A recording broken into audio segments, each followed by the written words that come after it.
सर्वत्र गोविंद नाम संकीर्तनम गोविंदा गोविंदा.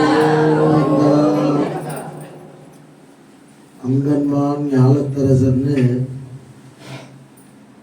ஒரு 2 பாசுரம் முன்னாடி வரைக்கும் தாயார பிரார்த்தனை பண்ண ஆண்டாள் இந்த பாசுரத்துல அங்கன்மான் ஞாலத்தரசர்னு பகவானுடைய கடாட்சம் வேணும்னு கேட்கிறான். சுவாமியினுடைய கிருபை இருந்தாதான் திருநாமபி நஜலதி, புல்லு கூட அசையாதான். இந்த புல்லு கிழக்கு அசையணும் வடக்கு அசையணும் அப்படின்னு நினைச்சா அது சுவாமி நினைக்கணுமா எந்த பக்கம் அசையணும்னு, அப்படி சுவாமி நினைச்சாதான் அது அசையுமா. இப்படி ஒவ்வொன்றும் அந்த புல்லே அப்படின்னா மற்ற விஷயம், நம்மளுடைய விஷயாதி வாழ்க்கை, நம்மளுடைய அதிர்ஷ்டம், இப்படி எல்லாமே பகவான் தான் நினைக்கணுமா. அப்படி அவர் நினைக்கணும்னா என்ன பண்ணணும் அப்படின்னா நாம புண்ணியத்தை நிறைய சேர்த்து வச்சுக்கணும். புண்ணியம் எது போல அப்படின்னா, இங்கே பேங்க்ல நம்ம போட்டு வைக்கிறோம் இல்லையா பணம், அந்த பணத்தை எப்படி நாம் நம்ம தேவைக்கு ஏற்ப எடுத்துகிட்டே இருக்கோமோ அது போல நாம் தவறு செய்ய செய்ய செய்ய புண்ணியம் காலியாகிட்டே இருக்கும்.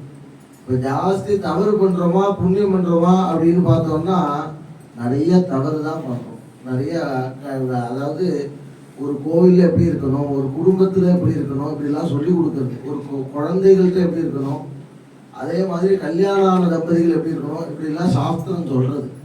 இதை மீறி இருந்தோம் அப்படின்னு சொன்னோம்னா அது பேர் தான் பாபம்னு பேர். அந்த பாபத்தை மீறி, அதாவது உலகத்திலேயே மாம்சம் சாப்பிட்டா தப்புன்னு சொல்கிறான். கோமாம்ச பக்ஷனா, அவனுக்கு பெருமாளுடைய திருநாமங்களை சொல்லணுன்ற மனசே வராது. சொன்னாலும் பகவான் அவனுடைய எண்ணத்தில் குடிக்கொள்றது ரொம்ப சிரமம்.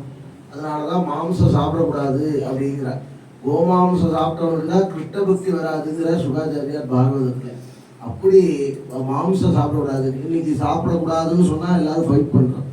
அதுலதான் ஆரோக்கியம் இருக்கு அப்படிங்கிறலாம் சொல்றான். அதெல்லாம் இல்லவே கிடையாது.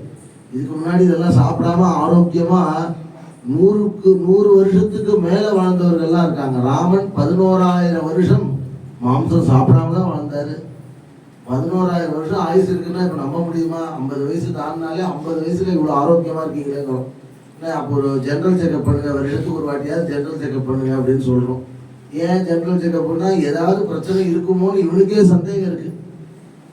இவ்வளவு சாப்பிட்டு இவ்வளவு ஆரோக்கியத்துக்காக இவ்வளோ சாப்பிட்ற உனக்கு எப்படி அது மேலே சந்தேகம் வரலாம் அப்படின்னா, அது போல பகவானுடைய பக்தி யாருக்கு சித்திக்காது அப்படின்னா பகவானுடைய கடாட்சம் இல்லாதவனுக்கு. யார் அவர் பார்க்கறது இல்லை அப்படின்னா எல்லாருமே பார்க்கணும்னு நினைக்கிறார். அதுக்கு தகுந்த கெப்பாசிட்டி வேணும் அப்படின்னு சொல்றான். 1வது படிச்சாதான் 2வதுக்கு போக முடியும்.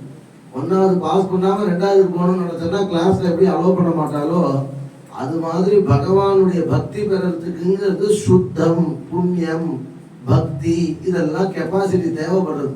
இது இருந்தா பகவான் வரலாம். அது சொல்ற அங்கன்மான் ஞாலத்தரசர் உலகத்துல இருக்க அத்தனை விதமான அரசர்களும் நம்ம தவிர இந்த தேசத்தை நம்ம மாதிரி யாராலையும் ஆள முடியாது அப்படின்னு தேசத்துடைய அரசர்கள்லாம் நினைக்கிறார்கள் இல்லையா. அந்த அரசர்கள்லாம் என்ன நினைக்கிறார்களோ அவர்கள்லாம் கர்வத்தோடு இருக்கிறவர்களுக்கெல்லாம் எங்க பதவி போயிடுமோ அப்படிங்கிற பயத்தினால ஸ்வஸ்வாதிகார மகிமாதிகமர்த்தஜந்தே ஸ்ரீ வெங்கடாஜலபதே தவ சுப்ரபாதம். பெருமாள் அந்த பக்கமா வரும்போது எப்படியாவது நாம் அட்டன்ஸ் பண்ணணும்னு நினைக்கிறாராம். தாடி சுதே விகராஜ மிருகாதிராஜ நாகாதிராஜ கஜராஜ ஹயாதிராஜா. குதிரைக்கு தலைவன், யானைக்கு தலைவன், காட்டுக்கு தலைவனான சிங்கம், இதெல்லாம் கூட வெயிட் பண்ணிட்டு இருக்கான் பகவானுடைய சுப்ரபாத சேவைக்காக. ஸ்வஸ்வாதிகார மகிமாதிகமர்த்தஜந்தே.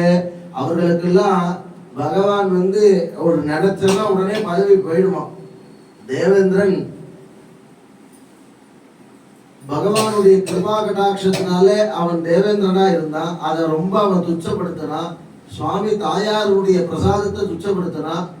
அப்போ துர்வாச முனிவரால் அவனுக்கு சாபம் ஏற்பட்டது. அப்படி சாபம் ஏற்பட்டோடனே பகவான்கிட்ட போய் வரலாம் போறான். இது மாதிரி சாபம் ஏற்பட்டிருக்கு அப்படின்னு பகவான் சொல்றார். இவன் எப்ப பார்த்தாலும் தப்பு பண்ணிட்டே இருக்கான், இவனுக்கு நல்ல புத்தியை புகட்டி அதுக்கப்புறமா பதவி தரணும் அப்படின்னு நினைக்கிறார். ஏன் அப்படின்னா இந்த பதவி தரணும்னு பகவான் நினைக்கணுமா, அதை சரிவர உனக்கு கொடுக்கணுங்கிற எண்ணம் இருக்கு. அதை சரிவர ஆளை நீ தகுதியற்றவனா மாத்துறதும் பகவான் பண்ணணுமா, அதுக்கு நீ அவர்கிட்ட தான் போகணும் அப்படின்னு சொல்ற. அது போல அந்த தேவேந்திரன் வேண்டாம். அந்த பார்க்கடல் கடையிற வைபவம் இருக்கு.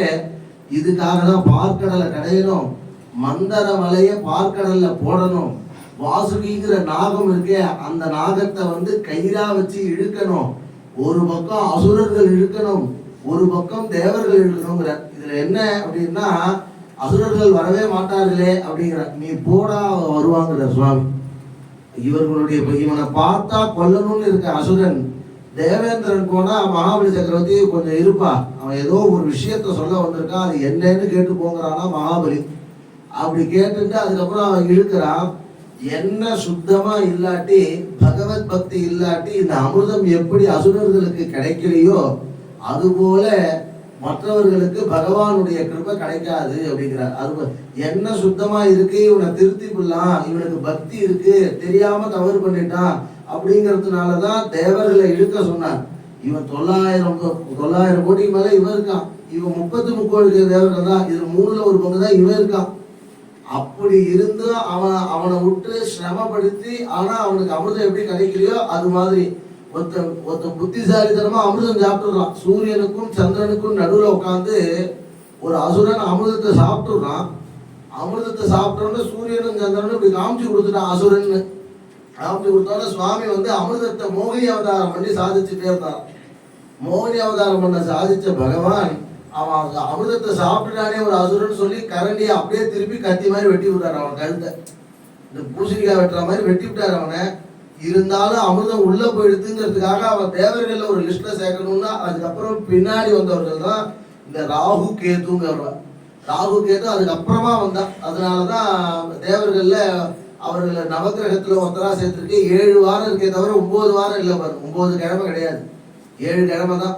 அப்ப ராகு காலத்துக்கு ராகுக்கு கேதுக்கும் ஒரு இடம் தருவேன் அப்படின்னா அதுதான் 4 ராகு காலமாக யமகண்டம், கேதுக்கு யமகண்டமாக சேர்க்கப்பட்டது, பின்னால சேர்க்கப்பட்டது. அப்படி பகவான் என்ன சுத்தமா இல்லைன்னா கிருபை பண்றதே கிடையாது. அது மாதிரி பெரிய பெரிய அரசர்கள்லாம் பகவான் பள்ளி கொண்டு இருக்கான் பாருங்க. ஸ்ரீரங்க ரங்கநாதர் மாதிரி பள்ளி கொண்டு இருக்கான் இல்லையா, அந்த கட்டிற்கு கீழே உட்கார்ந்துட்டு இருக்கான். எல்லாரும் வந்து பகவான் எழுந்தாரா நம்மளை பார்க்க மாட்டாரா, பகவான் எழுந்தாரா பார்க்க மாட்டாங்க. துரியோதனன் சுவாமி காலையாவது கிருஷ்ணனுடைய காலில் நான் ஒரு அரசன் போய் உட்கார்றதான் நினைச்சான்.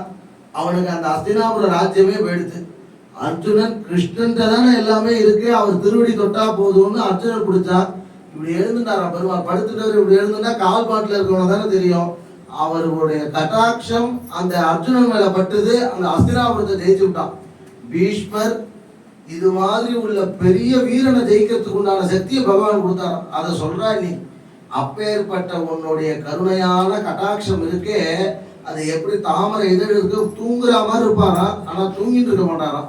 லேசா கண்ணை மூடி மூடாமல் ஒரு குழந்தைங்க பண்ணு பாருங்க, தூங்குன்னு சொன்ன உடனே பாதி கண்ணை மூடி பாதி கண்ணை திறக்கும் இல்லையா குழந்தைகள், அது மாதிரிதான் எப்பவுமே இருப்பாராம் பகவான்.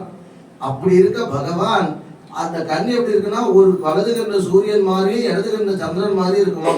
பார்த்தா என்ன அப்படின்னா சூரியன் மாதிரி இருக்கே, அப்ப சூரியனை கிட்ட பாக்குறதுனால எரிச்சிருமா அப்படின்னா இவனுக்கு எவ்வளவு தாங்கறதுக்கு சக்தி இருக்கோ அது மாதிரியான கடாட்சம் போடுவார். அதனாலதான் ஆழ்வார் கருணை பொங்கிய கண்ணினை வாடிய. பார்க்கும் போதே எப்படி பார்ப்பார் அப்படின்னா, ஐயோ இவன் வேண்டப்பட்டவன் இவன் வேண்டப்படாதவன் பார்ப்பாரான்னா அதுவும் கிடையாது. இத்தனை பேருக்கும் நாம கிருபை பண்ணணும், நாம அனுகிரகம் பண்ணணும் அப்படின்னு பண்ணுவாங்க. அதை வாங்கிக்கிறதுக்கு உண்டான கெப்பாசிட்டி உங்ககிட்ட பக்தியும் ஒன்று இருக்கணும் அப்படிங்கிற அந்த கடாட்சத்தை அது போல உள்ள அரசர்கள்லாம் எப்படி உன்னுடைய கடாட்சத்துக்காக காத்துட்டு உன்னுடைய பள்ளி கீழே இருக்கார்களே, திருப்பள்ளி எழுச்சி சொல்றோம் இல்லையா, அந்த பள்ளி கீழே இருக்கார்களே, அது போல நாங்களும் அது போல காத்துட்டு இருக்கோம். உன்னுடைய கடாட்சம் மாத்திரம் வேணும்னு காத்துட்டு இருக்கோம். அந்த திவ்யமான கடாட்சத்தை எங்க மேல போட்டு எங்களுக்கு அனுகிரகம் பண்ணு அப்படின்னு இந்த இடம் பாசுரத்துல ஆண்டாள் நாச்சியார் சொல்றா. ரொம்ப விசேஷமான பாசுரம் இது. சொன்னாலே பகவத் கிருபை கிடைக்கும் அப்படிங்கிற, பகவத் பக்தி சித்திக்குங்கிறார். பக்தி சித்திக்குன்னா என்னன்னா முதல்ல பகவானை பார்த்தா சேவிக்கணும்னு தோணும். இது பகவான், இந்த பகவான் நாம் இந்த பகவானாலதான் நாம இருக்கோம் அப்படிங்கிற இந்த பக்தி முதல்ல வருமா. அது வந்துருச்சுன்னா மிச்சது எல்லாம் அதுக்கப்புறம் ஆரம்பிக்கும் அப்படின்னு சொல்றான். அது போல ஆண்டாள் சொன்ன பிரகாரம் அனைவருக்கும் பகவானுடைய திவ்யமான கடாட்சம் கிடைக்கணும்னு பிரார்த்தனை பண்ணிட்டு எல்லா பக்தாளுக்கும் எல்லா விதமான சௌக்கியம் கிடைக்கும் பிரார்த்தனை பண்ணி सर्वत्र गोविंद नाम संकीर्तनम।